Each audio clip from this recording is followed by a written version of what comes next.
Assalamualaikum warahmatullahi wabarakatuh. Jumpa lagi kita dalam mata pelajaran matematika peminatan atau lintas minat. Di sini istilah matematika peminatan digunakan untuk siswa jurusan IPA, sedangkan matematika lintas minat diistilahkan untuk anak jurusan non-IPA. Bersama Bapak Munadil Iman yang bisa disapa sebagai Pak Iman, akan menjadi pengampu mapel ini selama 1 tahun, yaitu tahun pelajaran 2020-2021. Oke, pada semester pertama ini nanti kita akan membahas 2 bab, yaitu bab pertama mengenai fungsi eksponen, dengan pokok bahasan yang pertama konsep fungsi eksponen, yang kedua adalah persamaan eksponen, dan yang ketiga adalah pertidaksamaan eksponen. Kemudian di bab yang kedua kita akan membahas fungsi logaritma dengan pokok bahasan pengertian fungsi logaritma, kemudian yang kedua persamaan logaritma, dan yang ketiga pertidaksamaan logaritma. Itu dia kurang lebih nanti kita akan membahas 2 bab ini di semester 1. Berikutnya kita langsung ya ke materi di bab pertama mengenai fungsi eksponen. Tapi sebelum itu ingat, sebelum belajar kita sama-sama membaca basmalah. Bismillahirrahmanirrahim.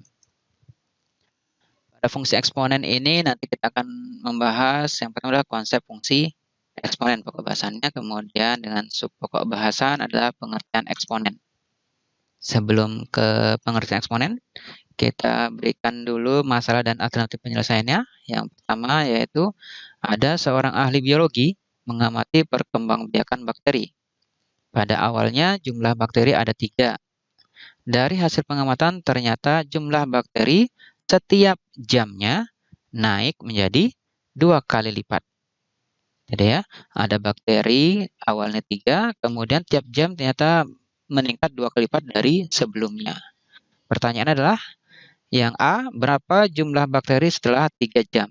Yang B, berapa jumlah bakteri setelah N jam? Ya.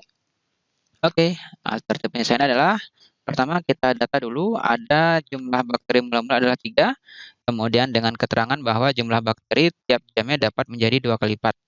Dan di sini ada ya, Bapak jelaskan ada H1. H1 menyatakan jumlah bakteri setelah 1 jam. H2 itu adalah simbol untuk jumlah bakteri setelah 2 jam. H3 adalah jumlah bakteri setelah 3 jam dan seterusnya. Untuk yang A ya, H1 mula-mula dikali dengan 2 karena tiap 1 jam dia berlipat ganda 2 kali lipat dari sebelumnya, sehingga 3 dikali 2 sama dengan 6.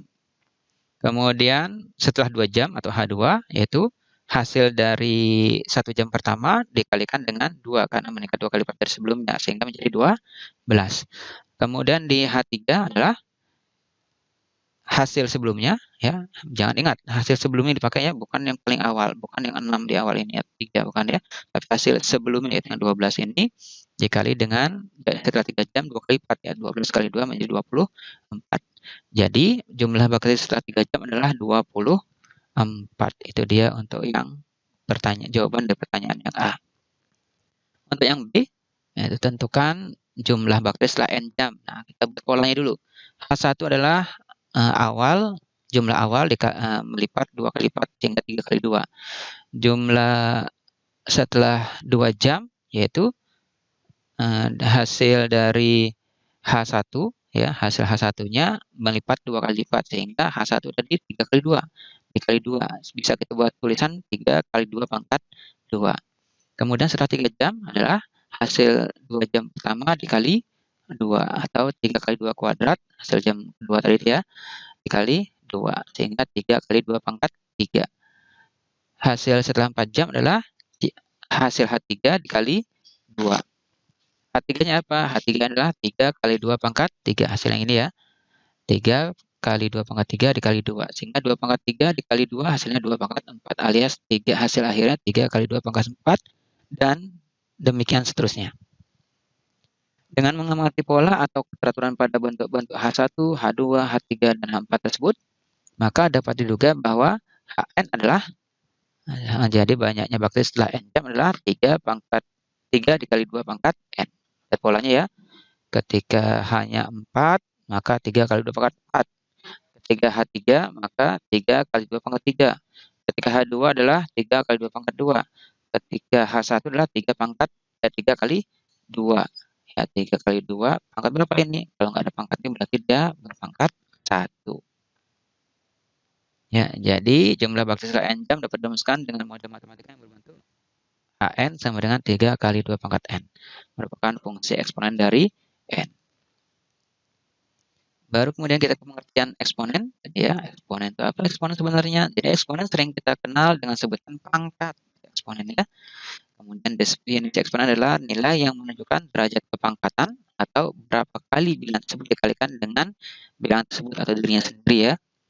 Nah, bentuk A pangkat N, ya, dibacanya A pangkat N ya, disebut bentuk eksponensial atau perpangkatan. Yang A-nya, bagian A-nya ini ya, disebut dengan bilangan pokok atau basis, kemudian N-nya di sini adalah disebut eksponennya atau pangkatnya. Jika N adalah bilangan bulat positif, maka definisi dari eksponen A pangkat N adalah A kali A kali A kali A, dan seterusnya dikalikan diri sendiri ya, sebanyak N kali, sesuai dengan nilai pangkatnya. A sejumlah N faktor. Contohnya adalah 3 pangkat 4. Pangkatnya 4 berarti 3 dikalikan dirinya sendiri sebanyak 4 kali. 3 kali 3 kali 3 kali 3 hasil 81.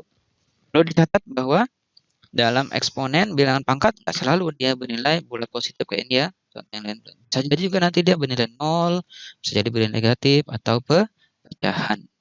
Itu saja untuk hari ini ya. Silakan disalin materi ini, kemudian tulis nama ya, disalin di buku catatannya, tulis nama, kemudian difoto dan kirimkan hasil pekerjaan kalian ke grup ya. Terima kasih. Assalamualaikum warahmatullahi wabarakatuh.